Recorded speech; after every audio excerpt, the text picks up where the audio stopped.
Smug alien snickers echoed through the cramped metal briefing room as a withered human veteran's fists clenched with rage under the conference table, his entire species mocked by one of many pompous extraterrestrial delegates gathered aboard the UES Dauntless. Thomas Adams, one of the last fully human soldiers left in the Starfleet, fumed silently with anger. The ship streaked through warp speed on a mission vital to the survival of humanity itself, toward a distant planet claimed by a mysterious ancient alien race, the Zenari. The crusty marine had been ordered to investigate their wild, incredible assertions about mankind's secret past, assertions that painted humans as incompetent, unstable, and hopelessly inferior. Antares, the condescending Zenari representative, grinned as he boldly proclaimed that primitive humans were once a servitor species, guided and uplifted by his advanced race, before being abandoned as a failed genetic experiment eons ago. He scoffed at how early man was found severely lacking by Zenari standards, so physically frail, psychologically unstable, and disturbingly prone to ultra-violence, even with each other. Alien diplomats chuckled derisively. Adams held his rage in check. "Humans require Zenari control once more," Antares declared haughtily. "They cannot be trusted to govern themselves, as their countless brutal wars since achieving spaceflight have shown. We will reassert our rightful mantle as humanity's masters." To Adams's revulsion, the multi-species task force seemed receptive to this narrative painting mankind as a dangerous threat needing to be restrained. Anti-human sentiment had festered for decades as mankind expanded rapidly across the stars. The task force commander, an imperious alien zealot, agreed they would hear out the Zenari's claims, despite Adams' furious objections. Seething, the Marine stalked out of the briefing, vowing to expose the Zenari's arrogant lies. He would prove humanity's worth as an independent species that had outgrown any need for their meddling. He would uncover the truth of mankind's shrouded origins himself, buried beneath eons of galactic myth. The very future of his species depended on his success in this vital mission, with the highest possible stakes. For if the Zenari swayed intergalactic opinion against Earth, humanity risked utter subjugation, if not outright extinction, at the hands of the ancient alien empire and their many allies across the stars. The survival of mankind itself hung in the balance. Adams ground his teeth, nostrils flaring as he followed Antares and the task force delegates onto the fleet of Zenari landing craft. The shuttle rumbled and swayed as it departed the dauntless hangar, beginning its descent towards Zion Prime's surface. Adams gazed out the viewport, eyes narrowing. As they punched through the atmosphere, the alien world stretched before them, all strange violet hues and swirling cloud formations, unlike anything on Earth. The shuttles touched down on a massive landing pad, whipping up dust. Waiting for them was a welcoming party of tall, slender Zenari dignitaries, clad in shimmering silver robes that seemed to flow like liquid metal. At their head stood Antares, a smug grin playing at his thin lips, his lithe frame towering over the human marine as Adams disembarked. "Welcome to the capital of the Zenari Empire," Antares proclaimed, sweeping his arms wide. "You are the first humans to set foot here in eons." Adams scowled but held his tongue, falling in step behind the alien as he led them into the city proper. All around, impossibly tall skyscrapers of gleaming alloy and transparent polymer soared into the sky, as if mocking the feeble stone and steel constructions of Earth. Levitating vehicles zipped through the air between the spires, while the streets below pulsed with an intricate web of light, some esoteric power grid beyond human technology. The sheer alienness and undeniable superiority of it all set Adams' blood boiling. As they proceeded deeper into the city, Adams began to notice an unsettling detail, or rather a lack thereof. There was no sign of any species besides the Zenari, no immigrant populations, no visiting traders or dignitaries, no slaves or servants from some unfortunate client race. The implication was clear. This was a homogeneous society, one that saw little need to intermingle with lesser kinds. Antares guided them into a monumental structure in the heart of the city, a pyramidal edifice that put even the grandest wonders of Earth to shame. "Behold, the great archive," he pronounced reverently. "The accumulated knowledge of Zanari civilization across the eons, from our earliest days to our dominion over the stars." Inside was a cavernous chamber, its vaulted ceiling lost in shadow. The walls were lined with what appeared to be bookshelves at first glance, but which Adams quickly realized were composed of stacked crystalline wafers, data storage devices of alien design. Antares led them to the center of the room, where he waved a long-fingered hand, conjuring a holographic projection that filled the air before them. "To observe a pivotal moment in your species' history," the alien intoned. Adams peered at the display, which seemed to show a scene from Earth's most ancient past. He glimpsed a huddled band of feral-looking humans, no, hominids, not even fully evolved into modern man yet, crouched around a flickering fire. They were clad in crude skins and furs, little more than beasts themselves. But then a shadow fell over the primitives, prompting them to look up with alarm. Adams followed their gaze to see a gargantuan craft hovering in the air above them, all sleek angles and thrumming anti-gravity engines. It was unmistakably a Zanari ship, just like the ones that had brought them here. A ramp extended from its underside, and down strode a contingent of Zanari, their forms slender and elongated, their features eerily familiar. The early humans shrank back in terror, some even prostrating themselves before the aliens like they were gods.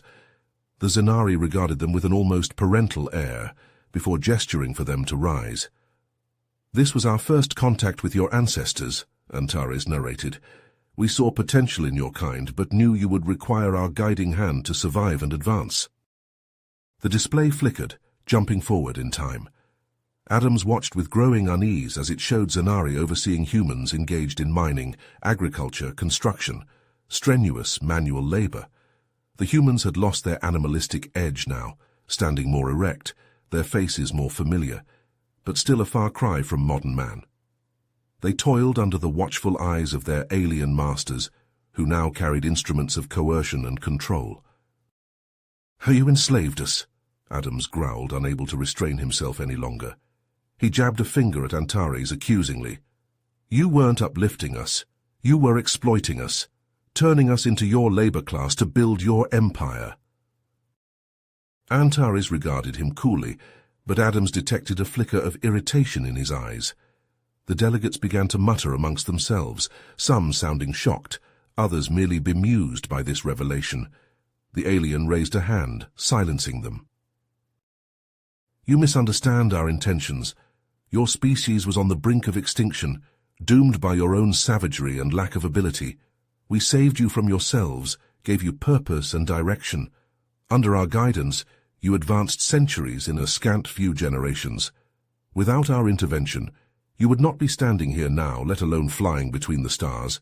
Humanity owes its very existence to Zanari stewardship." Adams seethed, blood pounding in his ears. He wanted to lash out, to wipe that condescending look off the alien's face, but he restrained himself with effort. "That's a pretty speech, but I think we've all seen the truth now," he bit out. "You didn't help us out of the goodness of your hearts. We were just another resource to be exploited."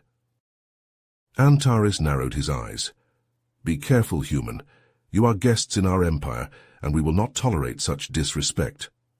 The task force is here to assess humanity's readiness to join the galactic community as equals, a privilege that can just as easily be revoked. I would tread lightly if I were you." With that, the Zanari turned and strode from the room, robes flapping behind him.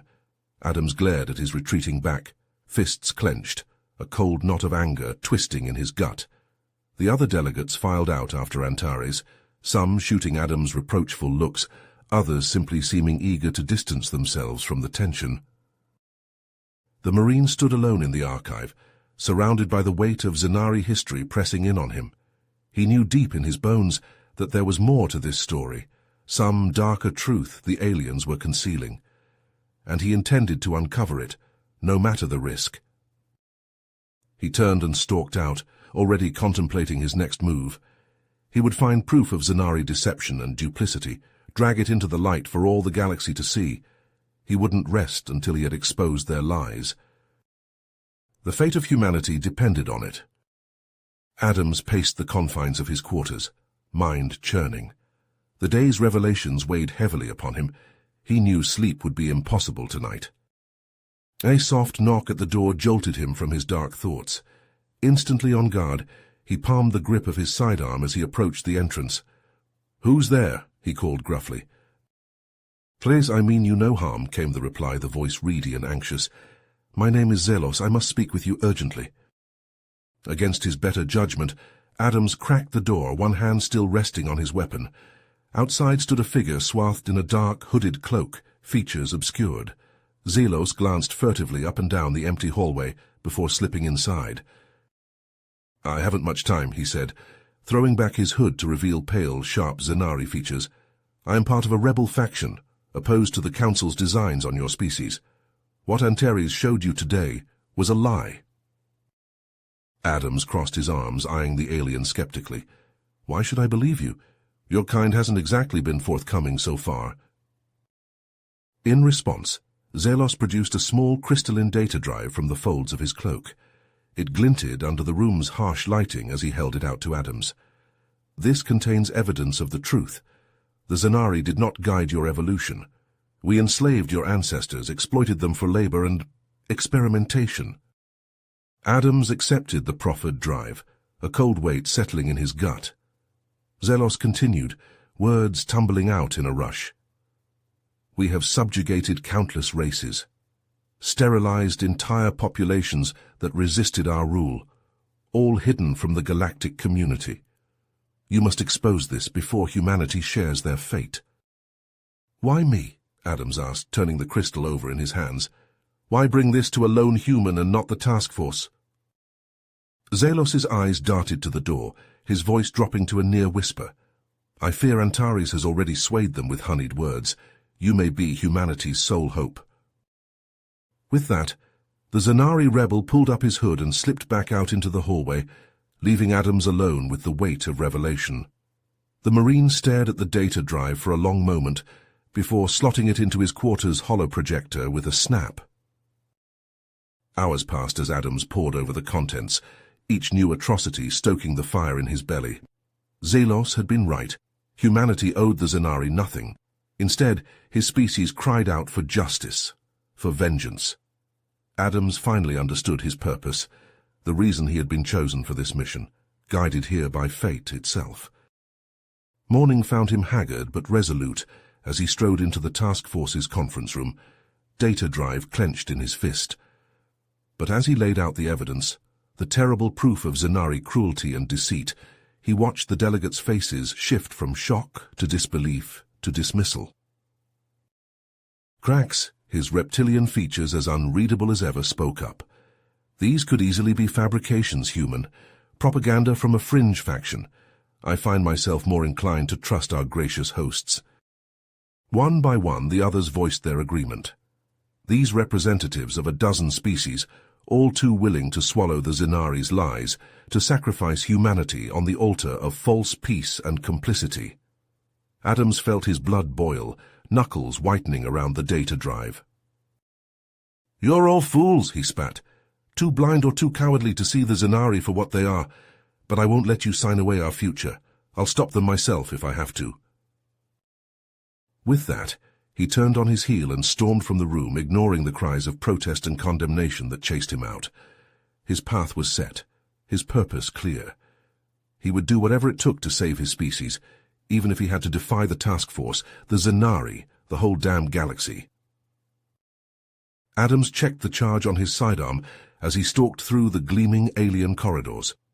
He didn't know exactly what his next move was yet, but one thing was certain: the Zanari would rue the day they tried to make slaves of humanity. He would make sure of it. As the task force dismissed his evidence and warnings, frustration and desperation clawed at Adams. He stalked through the gleaming alien corridors, one hand resting on his sidearm, mind churning. He had to expose the Zanari's dark secrets, but he couldn't do it alone. Not anymore. Under the guise of turning in for the night, Adams slipped into his quarters and locked the door. With furtive motions, he activated his encrypted comms unit and hailed his superiors at UESC High Command. "Adams, report," came the clipped voice of his CO. "What's the situation?" "Sir, I have actionable intel that the Zenari are hostile. I say again, the Zenari are a hostile force." Adams's voice was tight with restrained urgency. "I have evidence of past and ongoing human rights violations, of a massive conspiracy to subjugate Earth, requesting immediate extraction and a covert strike team." There was a tense pause, then, "Understood, Adams, sit tight. We're sending an extraction team to your coordinates. They'll link up with you at 0200 hours. Signing off, Adams allowed himself a moment to breathe. But only a moment. There was work to be done. At the appointed time, Adams rendezvoused with his extraction team in a shadowed alley. Their leader was a striking woman named Nyla, all lean muscle and calculated movements. Her dark eyes met his as she pressed a data chip into his palm. "Coordinates to a secret Zenari facility on the outskirts," she murmured. "Our intel suggests it's the key to unraveling their plans. Your mission is to infiltrate, gather evidence, and expose the truth." Adams nodded grimly. "I've assembled a team. We'll get it done." Under cover of darkness, they moved out. Nyla had provided a cloaked shuttle that slipped through the city's defenses like a ghost. As they approached the facility, Adams's skin crawled with apprehension. The place was a monolith of black metal, all harsh angles and flickering lights. Foreboding emanated from its very walls. Steeling himself, Adams led the way inside, his hand-picked team fanning out behind him. They moved through sterile corridors, placing breaching charges at key junctures. So far, they'd encountered no resistance. It felt wrong, like they were being lured into a trap. And then they reached the central chamber, and the true horror of the place revealed itself. The room was cavernous, its walls lined with row upon row of stasis pods, and inside each pod, suspended in viscous fluid, was a human form. But twisted, changed, their bodies warped by the Zenari's cruel experiments. Revulsion rose in Adams's throat as he moved down the lines, taking in the extent of the atrocities. Dermal plating grafted to flesh, limbs replaced with cybernetic enhancements, features altered until they were barely recognizable. This was the Zenari's true face, the depths of their depravity laid bare. And there, in the center of it all, was a terminal. Adams jacked in Nyla's data chip with shaking hands, downloading file after damning file. Records of experiments, of cover-ups, of a plan centuries in the making to keep humanity underfoot. Alarms blared, shattering the awful silence. The team whirled as blast doors slammed shut around them. They were trapped, locked in with the nightmare. And advancing on them, plasma rifles leveled, was a contingent of Zenari soldiers led by none other than Antares himself. The Zenari's face was a mask of cold fury as he regarded Adams. "You should not have come here, human. You have no conception of the forces you meddle with." Adams raised his own rifle, his team moving to flank him. "I understand enough. I know what you are, what you've done, and I won't let you enslave humanity again." Antares's lip curled. "You are too late. The plan is already in motion. Soon your species will be under our yoke once more, and there is nothing you can do to stop it." With those words he fired, and all hell broke loose. The chamber erupted into a storm of plasma fire and shattering pods as the two forces clashed. Adams dove for cover, his teams scattering around him. They were outnumbered and outgunned, but they were also desperate. They fought with savage determination, but the Zenari pressed their advantage. Adams watched his people fall one by one, until only he remained, battered and bloody, but still standing. Antares advanced on him, his rifle zeroed in on Adams' heart. "Yield," the alien commanded, "and your death will be quick." In answer, Adams fired from the hip, catching Antares in the shoulder. The Zenari staggered, and Adams was moving, tackling him to the ground. They grappled, Adams's hands finding the alien's throat. He squeezed with all his strength, pouring his rage and grief into the act. But Antares was strong, far stronger than any human. With a roar, he threw Adams off and staggered to his feet. Adams scrambled for his rifle, but it was kicked away. Antares loomed over him, plasma rifle aimed at his head. A thunderous boom shook the facility. The Zenari soldiers looked up in alarm as dust rained from the ceiling. Another explosion, closer this time. The UESC strike force had arrived. In the moment of distraction, Adams lunged, knocking the rifle from Antares's grip. They crashed to the floor in a tangle of limbs, trading blows. Adams fought with the strength of desperation, landing punch after punch, but Antares hardly seemed to feel them. With a contemptuous backhand, the alien sent Adams sprawling. He towered over the human, blood trickling from his split lip. "Pathetic," he sneered. "This is the best your species has to offer? You are weak, Adams, unfit to rule yourselves." Gazing up at his foe, Adams knew he was beaten. His team was dead or dying, and he could barely stand. But even as despair threatened to engulf him, his hand brushed something cold and metallic. Antares's fallen plasma rifle. In one fluid motion, Adams snatched up the weapon and fired point-blank into the Zenari's chest. Antares stumbled back, a look of shocked disbelief on his face. Then he crumpled, a charred hole smoking in his torso. Adams dragged himself to his feet, every inch of him screaming in pain. Around him the battle still raged as UESC forces poured into the breach. Stumbling to the terminal, he retrieved the data chip with numb fingers. The key to humanity's salvation, bought with the blood of his comrades. He barely remembered the frantic rush to the extraction point, the harrowing firefight as they blasted free of the facility. His next clear memory was of the stealth shuttle breaching atmosphere, the blackness of space enveloping them. As they hurtled toward the waiting UESC fleet, Adams stared down at the tiny data chip in his hand. Such a small thing, to carry the weight of a species.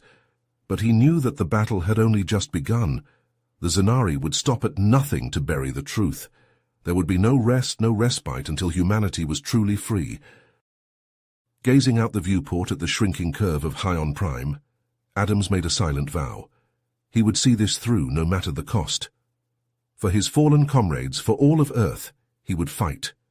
To his last breath, he would fight. As the stealth shuttle docked with the UESC flagship in high Earth orbit, Adams clutched the data crystal tightly. He knew its contents would change everything. Striding onto the bridge, he slotted it into the main holographic display. "Sir, I have evidence of the Zenari's true intentions," Adams declared to the assembled leadership. "They've been manipulating and enslaving humanity for millennia." Silence reigned as the damning records played out. Genetic experiments, forced labor, population culls. The Admiral's faces turned from shock to disgust to cold fury. The transmission was broadcast across the galaxy. The response was swift and unanimous, revulsion and condemnation. The Zenari delegates were expelled from a dozen worlds, their embassies shuttered. On their homeworld, the Zenari Council raged at this turn. "The humans have overstepped," Antares snarled. "They must be taught their place." The Zenari armada surged towards Earth, weapons primed. But the UESC was ready, hardened by Adams' revelations. A vicious battle erupted in the skies over humanity's cradle. The Zenari struck with unrestrained savagery, raining plasma fire onto Earth's cities. Millions perished as continents burned. Yet the UESC held the line, drawing on every scrap of intelligence Adams had brought them. In the end, the Zenari were repelled, their fleet left broken and limping. But the cost was incalculable. Earth's gleaming spires were now shattered ruins, its verdant fields ash. A once vibrant world now echoed with the cries of the wounded and bereaved. In the aftermath, Adams was lauded as a hero, the man who had torn the veil from humanity's eyes. But as he walked among the rubble and ruin, he felt no pride, only a bone-deep weariness. The rebuilding was slow, painful. Adams threw himself into it, laboring to construct a new future from the ashes. Yet always, the questions haunted him. How much of human history was a lie, a smokescreen for alien machinations? Years blurred by, and slowly, painfully, Earth began to heal. Its cities rose anew, its fields green again. Children who had known only war laughed in the streets once more. And through it all Adams endured, a fixture, a symbol. His hair greyed, his face lined, but his eyes never lost their steel. One day a fresh-faced UESC lieutenant sought him out. "Sir, new evidence has come to light," she reported breathlessly. "Another race, one that predates the Zenari. They too interfered with human evolution." Adams scoffed, but felt the old familiar fire rekindle in his blood. Answers, more of them, hovering just out of reach. He had to know, had to peel back the next layer of deception. He agreed to head up a new task force, to plumb the depths of this fresh mystery. As he prepared to ship out once more, he paused, reflecting. The battle against the Zenari, the long, grueling reconstruction, the secret still to uncover. It had been a long, hard road, and he knew in his bones that more trials lay ahead. But he also knew something else. Humanity would never again submit. They had looked into the abyss, had endured the unendurable, and emerged stronger for it. Whatever the galaxy threw at them next, they would face it head-on, unbowed. Earth had been forged in the crucible of the Zenari's cruelty, had been tempered by loss and grief, but it had not broken. And as Adams boarded the waiting ship, he allowed himself a small, grim smile. Whatever lay waiting in the void, he would face it, as he always had, with steely resolve and an unshakable faith in human resilience. The stars beckoned, holding secrets and dangers in equal measure, but Thomas Adams would not flinch from them, for he was UESC to the core. He was humanity. You have reached the end of the story. If you enjoyed this story and want to support us, please leave a like and subscribe to our channel, and for every comment that says 88, I will heart every single one of them. Thank you for your time.